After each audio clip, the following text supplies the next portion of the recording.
Welcome back, everybody, to Just the Basics, where we are playing just Factorio, up until at least one rocket. So, as you can see, I have skipped ahead a little bit. I haven't done anything that you guys didn't see already in the last episode. We've just gotten 3 exact copies of our original little smelting setup here. And it has also backed up the line a bit, which is nice. Means lots of iron there just for me to have. Now, I haven't hooked up our new iron line, which will just be going into our second splitter down here, which will then hopefully get some iron onto both sides a bit more evenly. Again, we're not fully supplying the iron to this balancer, so it's not going to be perfect, but you know, it's a start. And I have 2 set up over here, nearly, for the copper as well, but of course we do not have any copper coming over here just yet. We don't even have a balancer down here for it, but I will just clone one over just for that right now. You know, make it look nice. Make it look as though we have a plan. But as you can see, our coal is getting siphoned off quite rapidly. Our power situation, despite being not entirely up there over at all, is in fact starting to wane. So we have hit the limits of 1 steam engine, which is 900 kilowatts.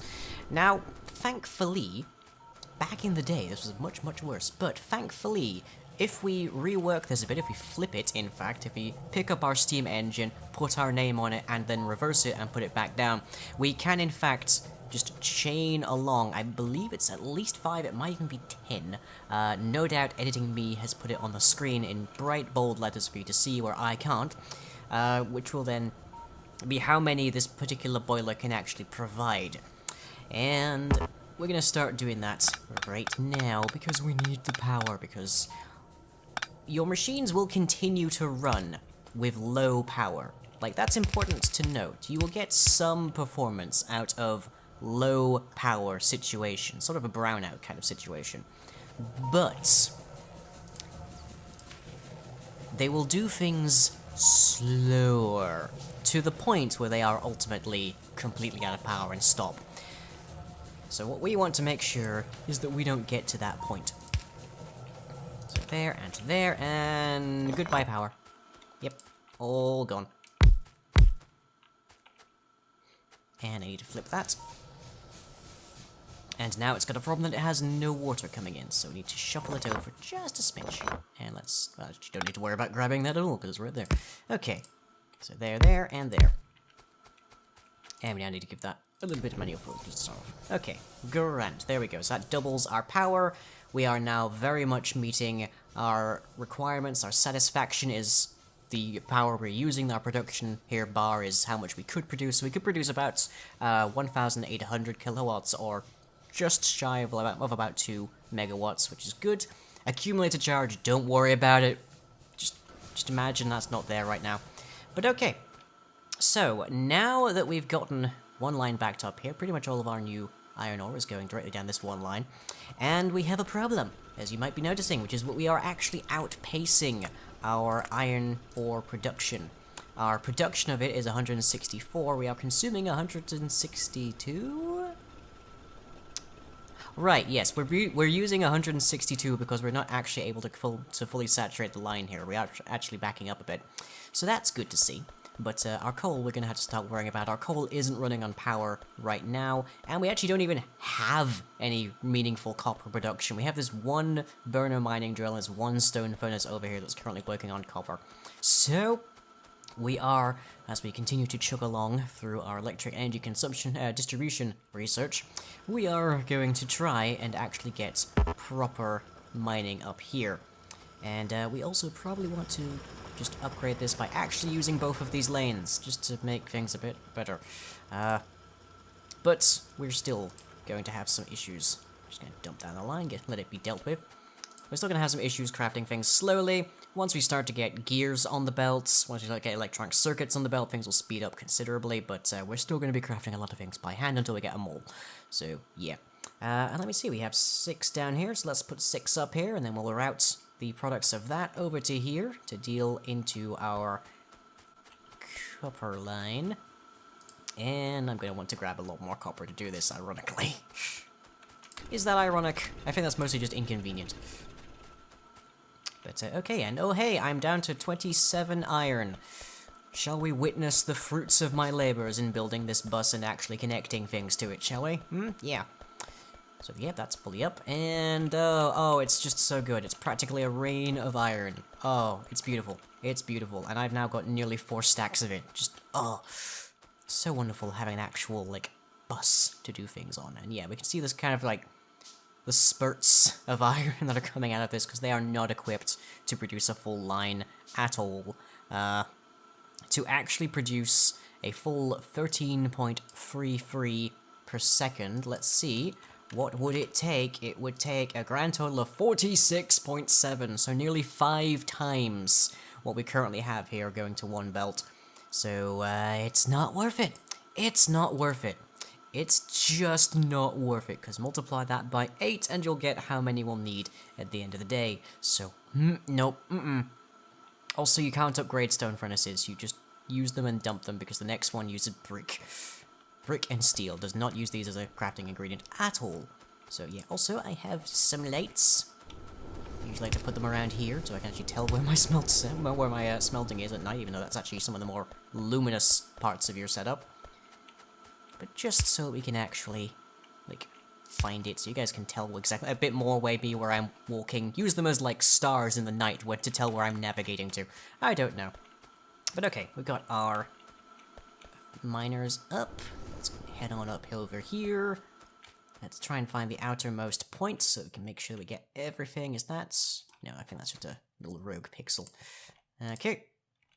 So once again, we're just going to go out there, and there, 2 across, and again.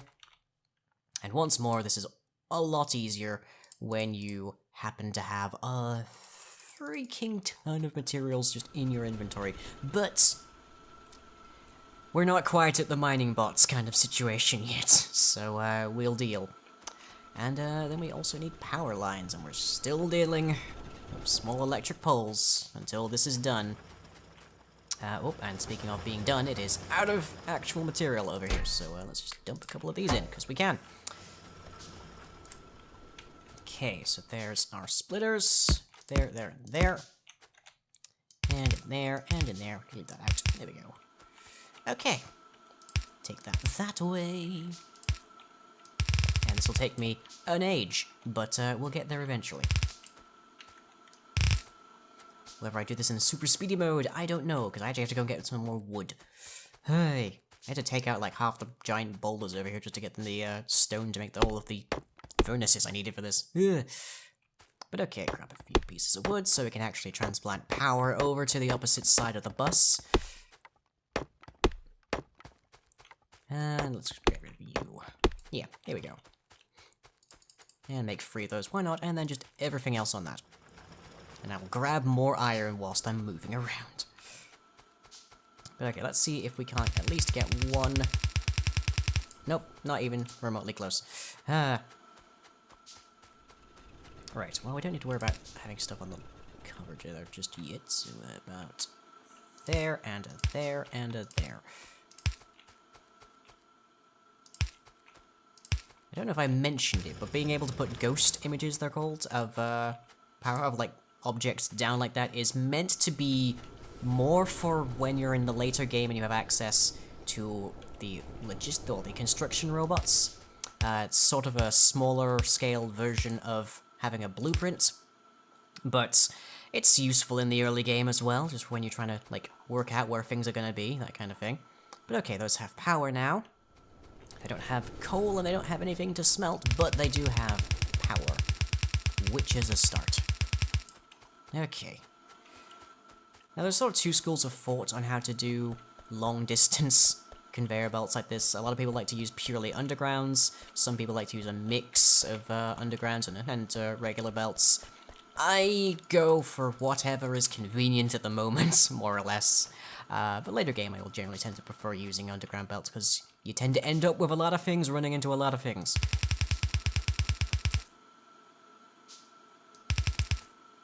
Come on, a little further. So we need to go into there.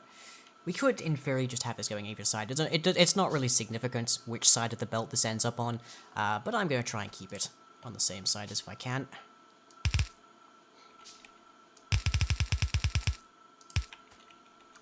Okay, and that will be copper going into one of these. The one that doesn't actually hook up to any kind of belt, but nonetheless one of these. And we definitely need to upgrade this. So let's get ourselves another 6 electric mine drills, now that we actually have power coming over here. It'll be a little wibbly wobbly, but we'll try it nonetheless. And how are we doing? Oh, we are already about to max out our production. Oh. I have been spoiled, ladies and gentlemen, and other things. I have in fact been spoiled by having access to nuclear reactors and mega factory scale robot setups. Aye. But hopefully, down the road, you will be too by the time I'm done with this series. At the very least, these are faster.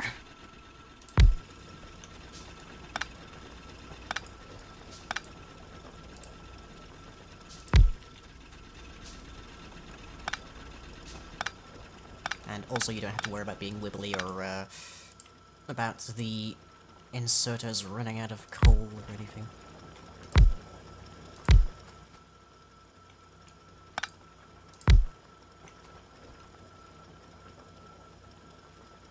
Okay, there. In there. And there.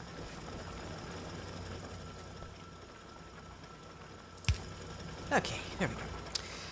And we need another splitter to start getting coal up here. So this is not good. Just to be clear, this is not good. We shouldn't have one line coming across prioritizing the copper by having it be first and then just splitting them off like this, because every time we do that, we're halving the actual amount of throughput going through. But for this moment, it'll do. So let me see, we want to be going up here. We don't want to impact that. Good. Then we want it to come over here, for which we are going to need at least one of those, and quite a few of those. I'm crafting that first, because one of the ingredients for making an underground belt is in fact regular belts. So you don't want those to be eating up the belts that you're just actually making to get stuff to the undergrounds you're trying to make. Okay, and there's copper. Fuelage coming in. What is our power like? That's not power, that's production. There we go. Oh, it's already bad. Oy. Well, at least there's room for maybe one more steam engine. But the more we do that, oh, yep, there we are. The more we do that, the more we risk angering the neighbors. And I'm currently wielding a Tokarev, so this could end up being quite bad. And hey, there's our first bits of copper coming out. Hey. Let's see if we can get it onto a belt before I'm viciously mauled by the natives.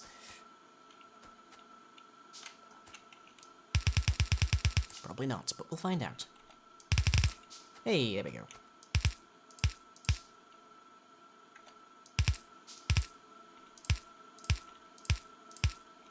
And then a lot more than that of those. 5 of those, 2 of those, and that'll get us to here. And then a few more belts besides. Okay, but good. We now have copper on a belt. It's not a great belt, but it's approaching. It's on our bus. Hooray, that's good. This is progress. Even if it doesn't necessarily resemble it, but yeah. Now the big cloud, the big red cloud, is the marker of things around here are being polluted. This is your pollution. It is the thing that says, here the trees will start to get grayer and die. So we can see that happening a bit over here. Starting to happen over here as it gets stronger. It is the thing also that angers the natives, which are these red marks. Now we can go over there and shoot the natives, as is the tradition of many people in my nation's history. Or we can just kind of... Well, unfortunately there is no way to just, roll over. We have to deal with them. They will become aggressive to us and they will attack us. Which is understandable, we're polluting their natural habitat. But also, this early in the game, there's actually not really any way where we could not pollute their natural habitat. We could create solar energy, but these are expensive and require steel, and even then, our smelting will actually generate some pollution as well. Most of our machines working will generate some kind of pollution. Not all machines, but most machines. So, yeah, there's a limit to our capacity, really, for goodwill, as much as I'd like to be nicer to them. But oh well. Like, the main story of this game is that you've crash-landed on this planet, and you're essentially just building a rocket to get a satellite out to presumably tell somebody where you are, but, it's a little vague after that point. Okay, we need another power line. There. There we go. 1/3 increase, and that's our power taken care of again. Right. That is a good start. So now, we need to ideally get more lines coming in here. Just have 4, like 2 more of these to get more copper going into there. But we should probably make a start on getting some intermediate products. So that would be iron gears, that would be electronic circuits. You might think it would be copper cables, and in the past I have been guilty of making copper cables on a belt. That is a bad idea, though. Because if you look at this, it takes 2 iron plates to produce 1 iron gear wheel. If we look at this, it takes 1 copper plate to produce 2 copper cables, which means that as you are feeding copper plates into copper cable production, the number of products on one side, the output, is double that of the input, which means these eat more space on the belt than you are feeding it with. And that is why you don't make copper cables on the belts. That is why you directly feed them into making electronic circuits, because then it is, well, 1.5 copper and 1 plate to be 1 electronic circuit. So it's smaller. That's what you generally want to be seeing. But we're just going to try and feed this in. We're going to need to grab some more materials, which is not terribly difficult,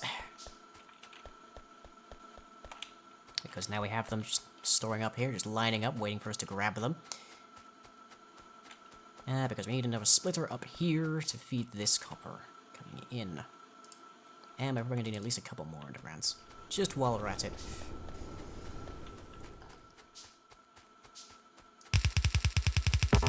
Alright, there. And along to here. But okay, yeah, we're making progress. This is a good start. For right now, anyways. Like, this is by no means endgame, but I think you all realized that already. I don't think you need my help figuring that part out. Okay, and I'm gonna just drop that across there, so I don't need to worry about coming in here. Could save myself a belt there or 2, but yeah, it's fine. Fine for now. Okay. So yeah, the biggest problem when we're trying to make belts right now is that we need to craft iron gear wheels first. So that means the total crafting time for this is in fact 1 full second per transport belt. But of course, when you're making a stack of items, you have to go through all of the intermediate items first. You can't just craft enough for one of those final products and then make that and then go for the next one, the next one, the next one, the next one. So we are standing here waiting for intermediate products before we actually have access to our belts. Whereas, once we actually get iron gear wheels onto the belt, we can just grab a bunch of iron gear wheels and we'll just be crafting up our... crafting up our belts just as we need them. But okay, we need a few more of these into there. Ha, right. And that'll be the coal and everything going into there. And that'll be the other half of our copper belt being fed. Hooray! Also, more... oh dear. Okay, yeah, we're definitely gonna be annoying these people, so we can probably be wanting to worry about attacks from the north. Everybody? Oh boy. Hey, I probably should get more research going, and I probably should have gone with turrets. Because they're only 10. But, little tip. I can actually set that to go, and it will in fact store how much progress we've had going towards energy distribution. So now we can get turrets pronto, because we're going to need them. And I'm probably going to want military after that, just to get a submachine gun. Oh dear. Oh dearie dearie dear. Lying's going to get his face eaten off. Well, you know, I was only half using this face anyways. I don't know what I just did. Okay, that's new. How the dick did I just cause that? I presume that's a thing I've somehow caused, but I'll have to find out what the heck I just did to cause this in the next episode. Hey.